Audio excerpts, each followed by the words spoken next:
Qu'est-ce que le véritable amour? C'est une question qui a fasciné les poètes, les philosophes et chacun d'entre nous depuis la nuit des temps. On en parle dans les films, les chansons, les livres, mais est-ce qu'on le comprend vraiment?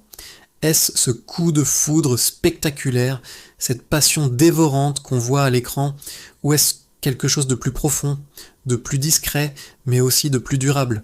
Aujourd'hui, on va laisser de côté les contes de fées et les comédies romantiques pour plonger au cœur de ce qui constitue, à mon sens, le véritable amour. On va explorer ensemble ses piliers, ses défis et comment le cultiver au quotidien. Alors, si vous êtes prêts à redéfinir votre vision de l'amour, restez avec moi. Le premier pilier, et peut-être le plus fondamental, c'est l'acceptation inconditionnelle. Aimer vraiment quelqu'un, ce n'est pas aimer une version idéalisée de cette personne. Ce n'est pas essayer de la modeler pour qu'elle corresponde parfaitement à nos attentes. C'est l'aimer entièrement, avec ses qualités magnifiques qui nous font vibrer, mais aussi avec ses défauts, ses bizarreries, ses cicatrices.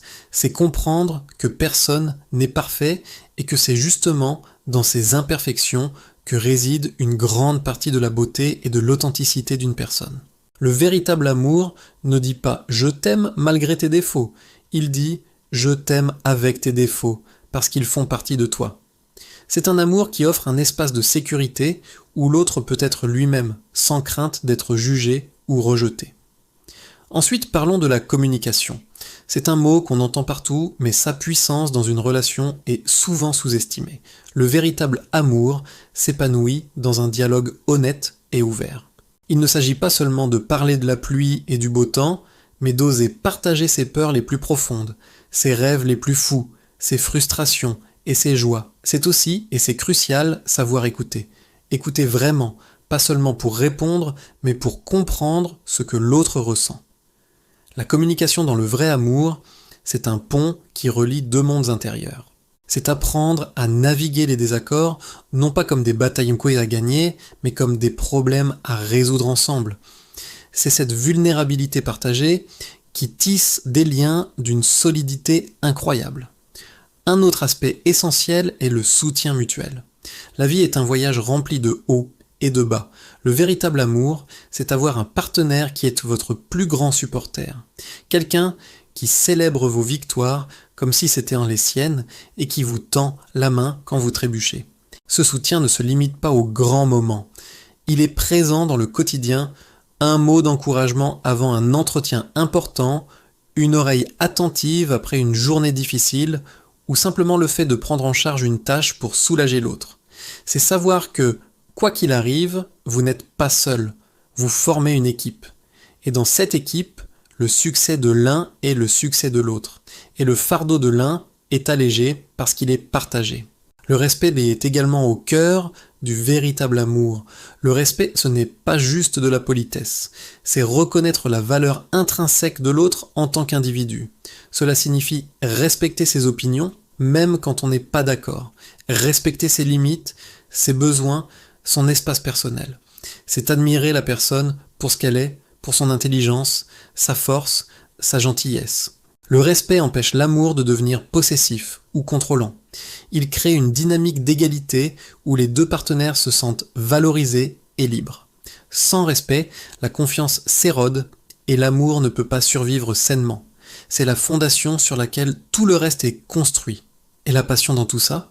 Bien sûr, elle a sa place, mais le véritable amour comprend que la passion évolue. Le feu d'artifice des débuts, cette chimie intense, se transforme avec le temps. Il ne disparaît pas, il devient une chaleur plus douce, plus constante. C'est la tendresse d'un geste familier, la complicité d'un regard qui en dit long, l'intimité qui se construit au fil des années. Le véritable amour ne court pas après l'adrénaline des premiers jours. Il trouve sa joie et son excitation dans la profondeur de la connexion. C'est apprendre à réinventer l'intimité, à continuer de se séduire et de se surprendre, même après des années. C'est un feu de cheminée qui réchauffe l'âme, plutôt qu'un feu de paille qui s'éteint vite. L'un des plus grands malentendus sur l'amour est de croire qu'il suffit de le trouver. En réalité, le véritable amour se cultive. C'est un engagement quotidien. Ce n'est pas un sentiment passif, c'est un verbe d'action. C'est choisir d'aimer son partenaire chaque jour même les jours où c'est difficile, où l'on est fatigué ou irrité. C'est faire des efforts, faire des compromis, pardonner. C'est continuer à investir du temps et de l'énergie dans la relation. Comme un jardin, si on arrête de l'arroser, de le désherber, de lui donner de l'attention, il se fane. Le véritable amour demande de la patience, de la persévérance et la volonté de grandir ensemble.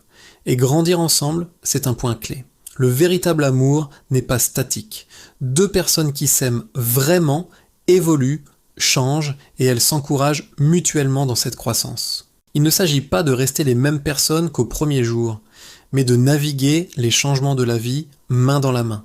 C'est soutenir les ambitions de l'autre, l'encourager à poursuivre de nouvelles passions, à devenir une meilleure version de lui-même. Et en même temps, c'est s'adapter et grandir en tant que couple. Les objectifs changent, les rêves évoluent, et une relation solide c'est évoluer avec eux en redéfinissant constamment ce que signifie être partenaire. Enfin, et c'est peut-être le plus important, le véritable amour commence par l'amour de soi. Il est très difficile d'accepter l'amour inconditionnel de quelqu'un d'autre si l'on ne s'aime pas soi-même. Il est difficile de faire confiance si l'on ne se sent pas digne d'être aimé. S'aimer soi-même, c'est connaître sa propre valeur, poser ses propres limites et ne pas dépendre de l'autre pour combler un vide intérieur. Quand deux personnes complètes et épanouies se rencontrent, leur amour n'est pas basé sur le besoin, mais sur le partage. Elles ne cherchent pas leur moitié, car elles sont déjà entières. Elles choisissent de partager leur vie pour la rendre encore plus riche et plus belle. Alors, pour résumer, le véritable amour est bien plus qu'une émotion passagère. C'est une décision, un partenariat, une pratique quotidienne. C'est un mélange complexe d'acceptation, de communication, de soutien, de respect, de passion transformée et d'engagement.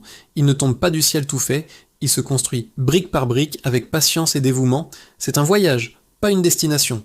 Et c'est peut-être ça la plus belle chose, savoir que l'amour est une aventure infinie, pleine de défis, mais aussi de joies immenses et de croissance partagée. Merci beaucoup d'avoir regardé cette vidéo jusqu'au bout. J'espère que cette réflexion vous a plu et vous a peut-être donné une nouvelle perspective. N'hésitez pas à partager dans les commentaires ce que le véritable amour signifie pour vous. Votre expérience est précieuse. Si vous avez aimé, pensez à laisser un pouce bleu et bien sûr, abonnez-vous à la chaîne pour ne pas manquer les prochaines vidéos. Prenez soin de vous et à très bientôt